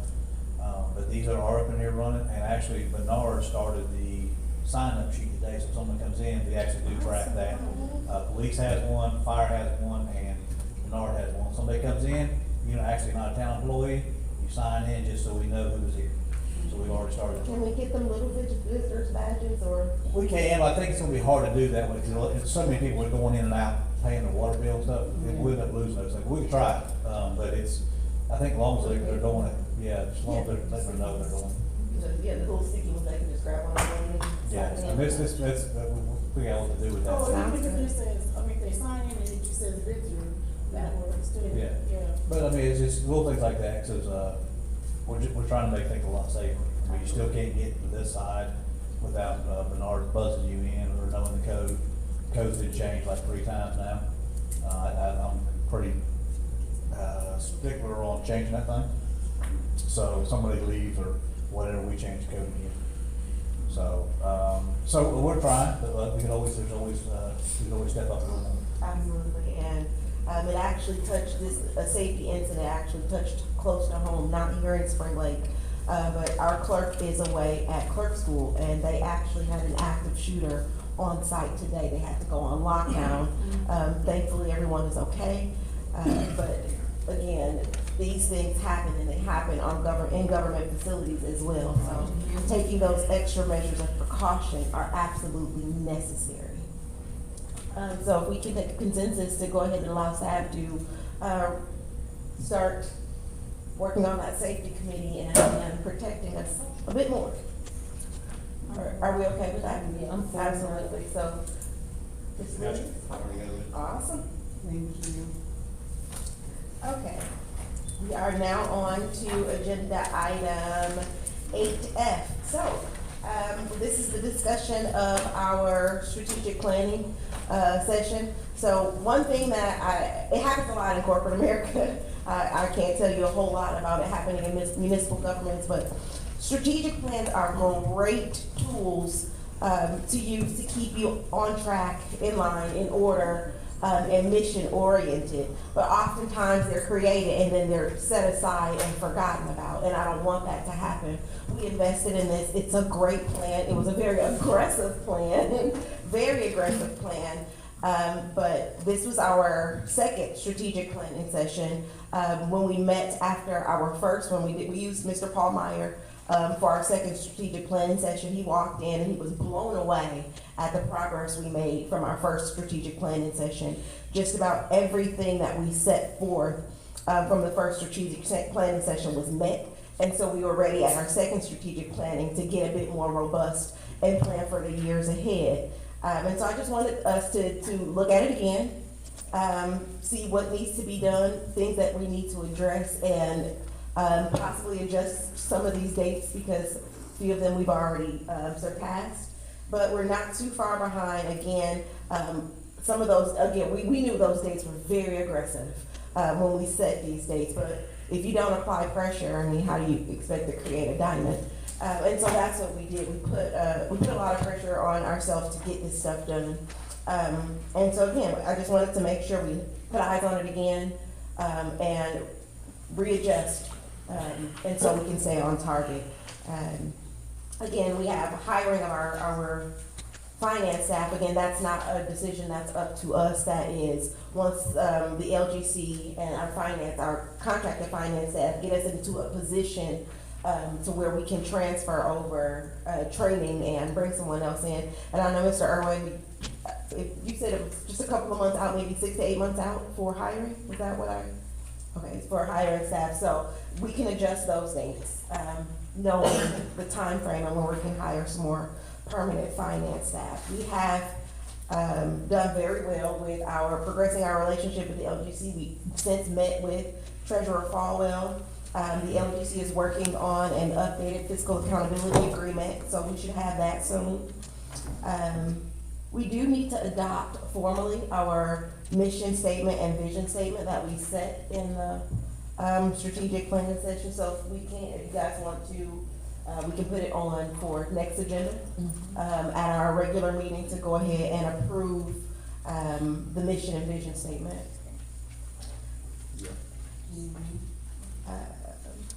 So the strategic paths, manager staff, build competent, qualified, ethical workforce. We have hired an amazing clerk. We have our attorney, and we also have our rock star interim town manager who kind of he's been exactly what we needed. Although, he wasn't prepared for this position, he has taken it on directly. However, we are still openly and actively looking for to fill that town manager position. So it was just posted again. The position is posted, and so again, like I said, we are actively seeking to fill that position.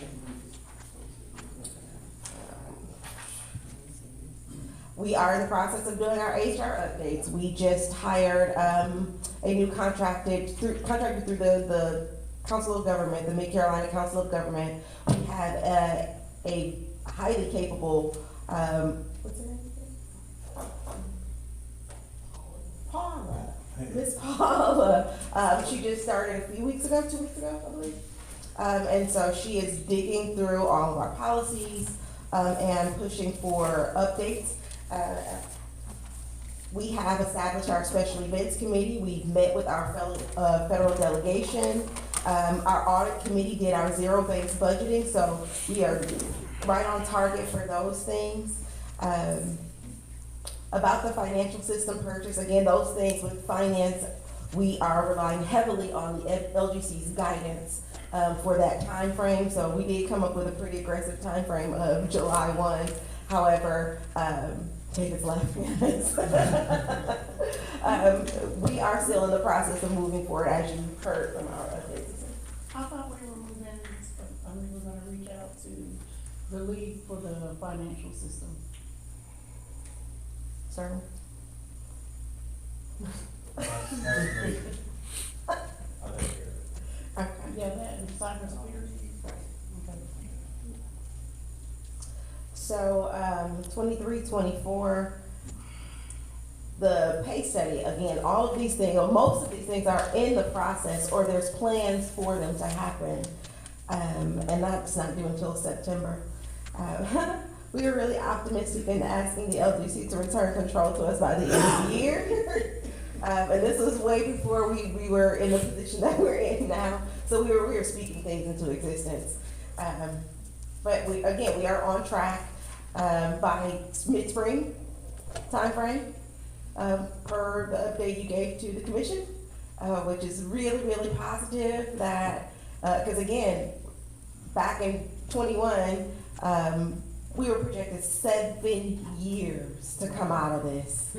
So it is huge to be in, just in year 2 of the LGC being here, and we are now having, or in a position to have, can you please keep the conversations to a minimum? Thank you. We will, yes, ma'am. Oh, I wasn't talking to you. I know, but we can hear you up here, so please keep your conversations to a minimum. You can continue. Thank you. You're welcome. So, again, 7 years were projected, and we did it in just 2, and we are on track to changing Spring Lake forever. So this is huge. Good job, guys. So, is there any discussion? Did you guys have any suggestions on how we should move? Any dates that need to be updated? Of course, the ones that have passed. So, policies. I know we have our finance policy committee, which comprised of Mayor Pro Tem, Alderman Lackman, and Alderwoman Thompson, and they are going through our financial policies that are required by the LGC that hadn't been updated in a while. We are in the process of auditing those and fine-tuning what needs to be there, what doesn't need to be there. And so you guys do you have any updates on that, Mayor Pro Tem? I do. We've been working consistently and diligently on those policies, and we're more than halfway through the policies. So we are supposed to meet again within Another week a or week two. and a half, or a week or 2, and we will have the policies completed. Awesome. That's great. That's To review. good job, guys. So that's pretty tedious work.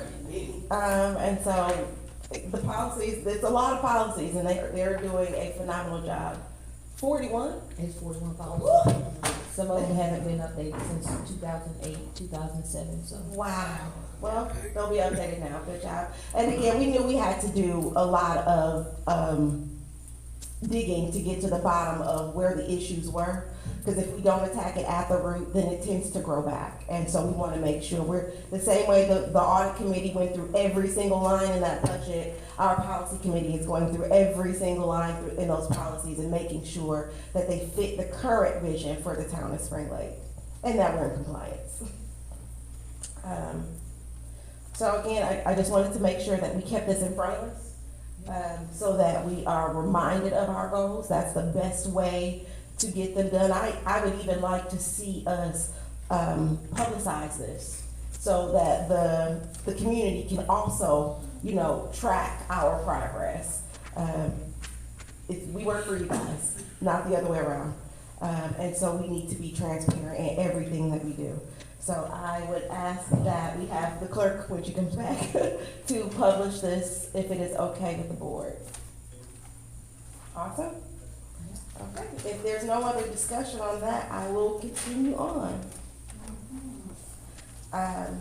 So we are going to talk about economic development, strategic planning session, and this is a big deal. We no longer have economic development, the economic development position, which was over $70,000+ position. But we don't have anyone doing economic development. So I had a chance to attend the economic development training with Cumberland County, and I met Mr. Hayes, the Hayes Group Consulting. And I just asked him, what do you do for municipalities? We no longer have the economic development position. How can you help the town of Spring Lake continue to move forward, build a business community without having that economic development position? So we had a chance to sit down for a few different meetings, and they asked about what our goals was, so I gave them a copy of our strategic plan. I also gave them a copy of our land use plan, and with that, they built a very specific program based on Spring Lake's current information to train the board and the staff on economic development. So now we all become, mini economic development directors to where we can actually go out and properly solicit businesses or industry to come back to our town. And they will give us an in-depth training on how this is going to work, what industries are best suited for Spring Lake, which is why they have our land use plan, so they know which areas to look at, which businesses and industries to target that fit in Spring Lake. And so the cost of this is broken down in everything that they're going to provide as far as the Economic Development Academy, the strategic planning session, and then they also do follow-up. So they're not just going to give us the strategic plan and training, they're gonna follow up with us in 30 days to make sure that we're on track. They're going to be available throughout the entirety of the process for questions and answers, but they're a very, very hands-on group, and per their words, they have a really, really special place in their heart for Spring Lake, and they wanna see us thrive. And so this, again, we can invite as many of the staff as we like. It is a one set price for as many people as we put in. So the total cost would be $6,658. But again, that is training for the entire board. He said, how many people are you gonna bring? 30, 40? I was like, probably 15. But I think it's a great idea. It is something that we can pass on. It is a plan that can stay with Spring Lake until we are able to put the economic development position back into our budget. We're not stagnant on growth. This is something that I would invite the chamber to as well, not just our chamber here, but Cumberland County Economic Development will also be involved in the planning so that they know what's happening in Spring Lake, and if there's anything that comes through their office, they can bring it right to us, because we're developing this plan to continue to build the community. So if you have any questions, I'll entertain your questions at this time. Alderman Lackman. Mayor, I like this, but how many other people did you solicit on this, or was this just one? Yes, they did the economic development training. If you want to entertain other consulting companies, that's great. I think that's a great idea. And that was one of the things that we discussed way back when, since you kind of brought some of this up, that we were going to run a lot of this through the managers so that they could vet some of these, so that we were able to get the best. Because is $6,558 the greatest price? I don't know. So that's just where I'd like to see some competition. Absolutely, it is. I did look at other consulting companies, but that's what really kind of threw me. I'm like, whoa, you guys are giving us a deal, a real deal, and I greatly appreciate it. But yes, we can absolutely solicit other companies just for price comparison. Thank you, Mayor. That was also one of the things I wondered also, is it anything that's offered by the league, or is there anything comparable offered by National League of Cities? And if so, what pricing would it be? Cause you know, I'm on the audit committee, and, we gotta get the best, price, so that was, yes, I just wanna see if we can get some quotes. So you see this fiscal responsibility happening up here? I see that. Alderman Palacios. Thank you, Mayor. They bring up good questions about the costs and all. You touched on a good point, which was the involvement of the local chambers. I think that's an excellent piece of this. When it comes to economic development, I've got more to say on it later, but the money we're paying for that is laughable because of the results that we got from it. So when I tell you I have a list of 9 different economic development projects that I can't wait to share with everybody to show you just how little we got out of this, you know, so that's gonna be coming back before the board at the end of the meeting, hopefully when, if our attorney's on. Is our attorney on yet? Yes. Okay. Yes. Mr. Porter? We can address it when that time comes. I'm sorry, Mayor. I'm done with the comments for this thing. Okay, so what we will do, is I will solicit some other, consulting firms. We can bring it back to the board at our next work session, to vet, cause this was not even projected to go into effect until the next budget cycle. It was nothing that we were looking to do this year. They're still vetting and planning and looking to map out what's best for Spring Lake. But the conversation has started now, and I wanted to make sure that I got your input on it, as this is something we should pursue before we, really get into it. So again, I'll make sure we look up some more, consulting groups, and I'll have them for our next work session. Thank you, Mayor. Would you say that out loud so we can? And I'll check with NLC and the league and, any of their partners they have.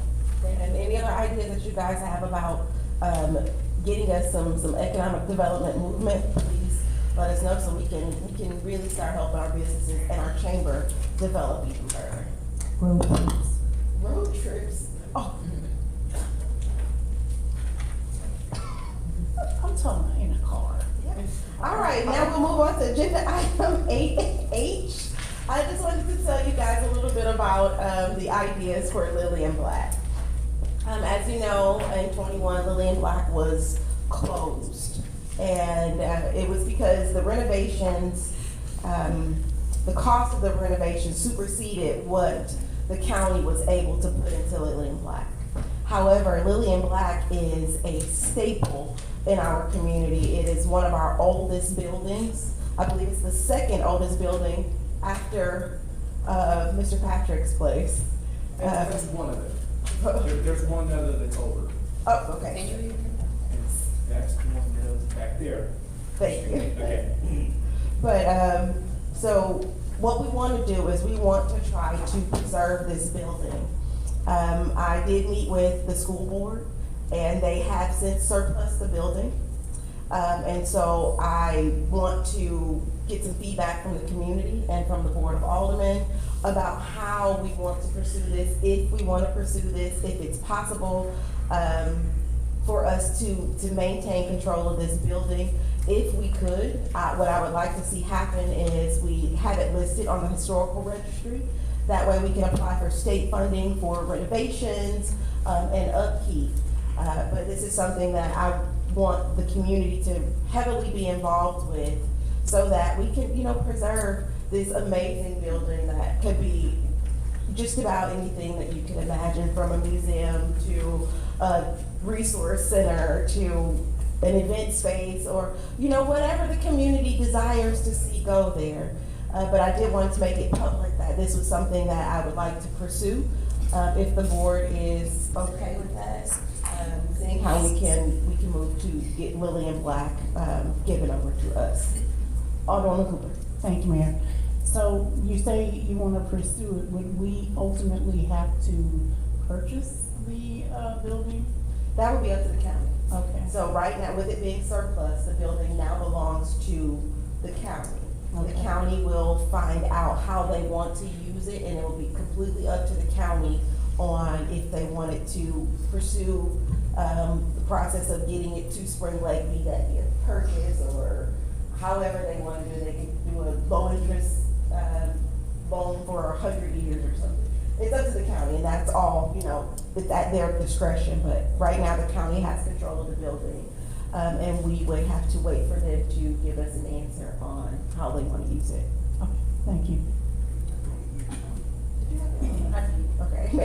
I was just gonna piggyback off what Sonia said, and also I have, some of the community citizens have approached me about it, and they are concerned, and they do want it to stay in our community, and they do have some ideas that they would like to contribute to what we should do with Lillian Black, if we have the opportunity to put it back in our possession. So, I just wanna make sure that the citizens have a equal say, if we're able to acquire the building, about what we can use it for in our community. And again, before any decision is made, before any move to do anything with Lillian Black, of course, it'll be vetted by the LGC, and then we'll present it to the community for as much feedback as possible. Any questions?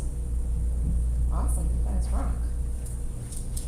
All right, well, let's move on to 8AI. And I will be very, very brief. Just want to, acknowledge the fact that we had our RULAC meeting here a few weeks ago, at the Resource Center. Very, very informative meeting. We learned about agriculture, and its effects on our community and our, state. And then we also had a very successful lunch with the mayor, which turned into a birthday surprise, which was absolutely phenomenal. So thank you to Jane Cakes for supplying me with the most moist and delicious, beautifully velvety green cake.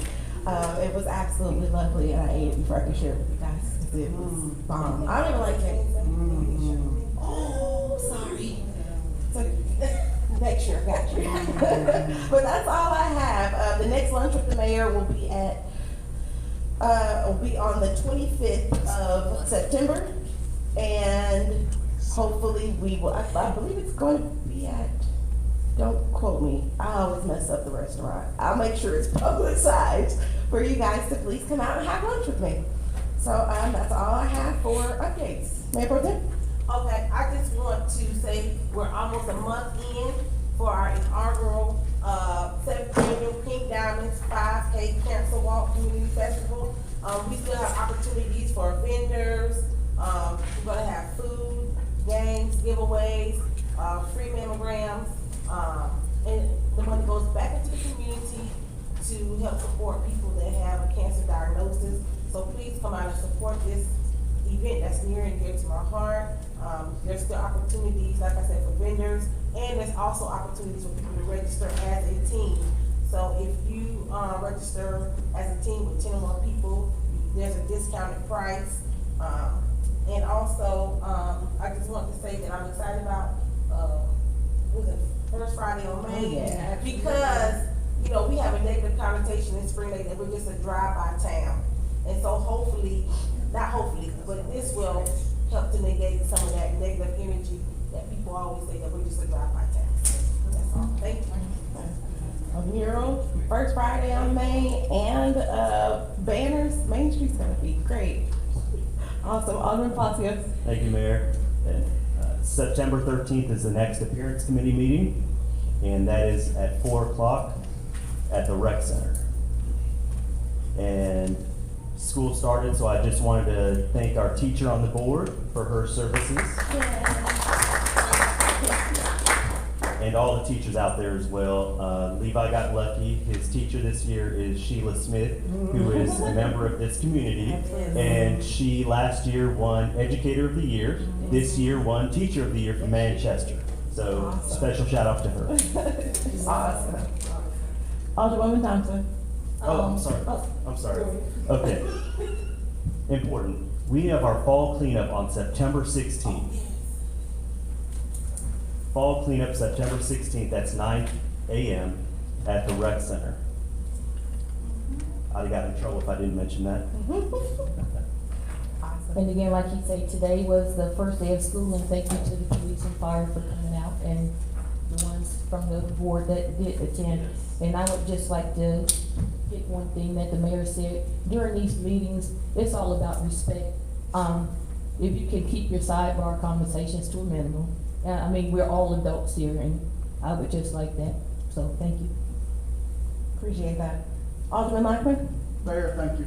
Hey, again, the Military Veterans Affairs Committee, we have 2 openings, so if we have anybody out there that's interested, bring your tennis shoes because it's busy as we go forward. Our next meeting is September 26th for the Military Veterans Affairs. And then also, there's 2 proclamations that the county made. One was for the approval of the gun violence awareness and prevention, especially with everything that's going on right now. I don't know if we want to look at something like that for the town, or at least just make our citizens aware. That's one. But 2, the approval of the proclamation for September 15th, which is the POW MIA Day in Cumberland County.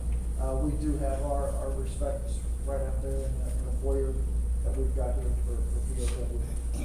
Might be something that we want to look at on that. Mayor, I'm gonna keep it brief tonight. That's it. for me. Awesome. All right, Alderman Cooper? Thank you.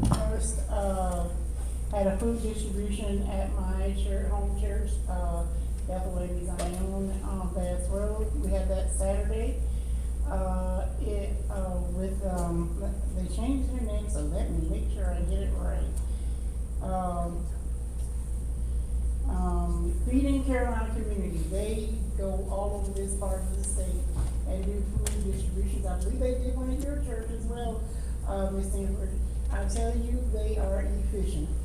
Ours was supposed to start at 9, the truck didn't get there till 9. We started about 9:20 because they're very serious about safety. So we had to do our safety protocol, and we were out there at 10:20. Wow. We were out there at 10:20, do you hear me? I mean, it was efficient, and I'm so appreciative of them.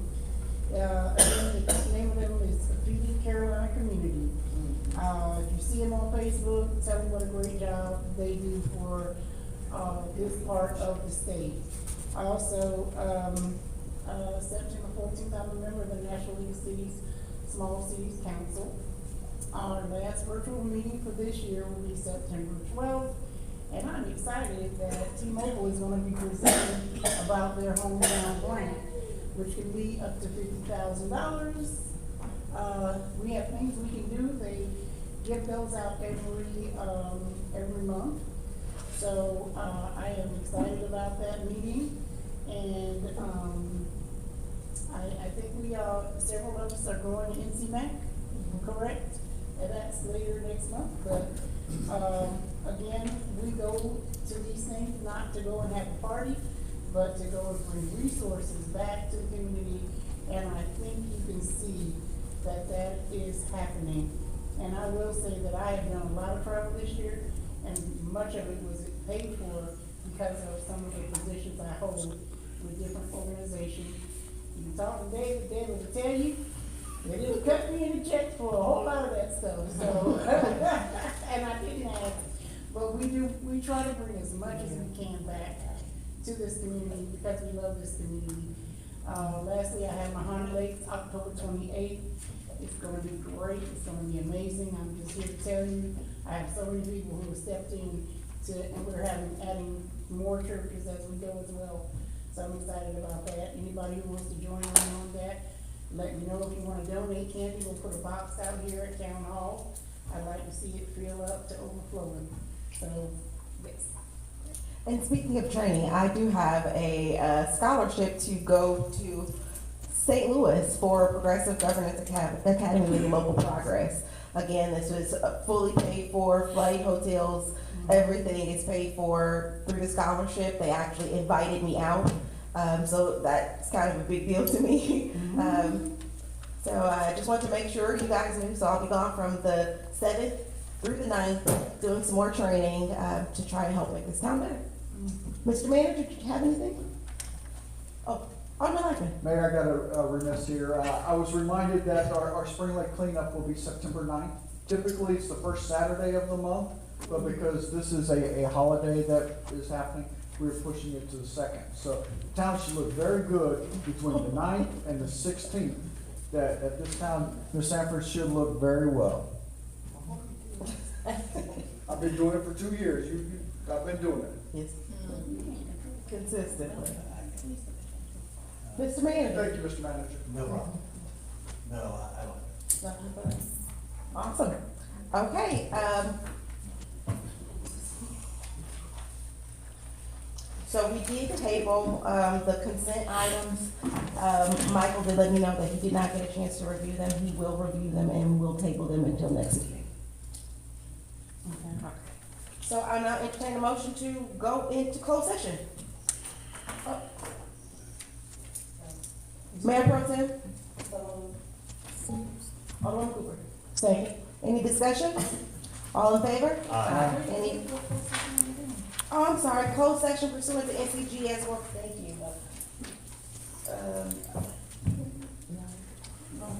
Hold up, rescind the motion, sorry. Rescind the motion. I need to rescind the motion, conversation. Not sure. All right, make a motion, pursuant to I'm sorry, NCGS 143-318.11, attorney-client privilege. I'm sorry. 1183, I'm sorry. And then, also NCGS 143-318.186 personnel. All right. Second. All in favor? Aye. Any opposed? You guys have a wonderful evening. Thank you for coming out to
So moved. Mayor Pro Tem, second. All, any discussion? All in favor, because all the lights are on, who's got something to say? All in favor? Aye. And I entertain a motion for adjournment. Alderman Thompson. I'll make a motion that we adjourn. Alderman Cooper. No, second. Any discussion? All in favor? Aye.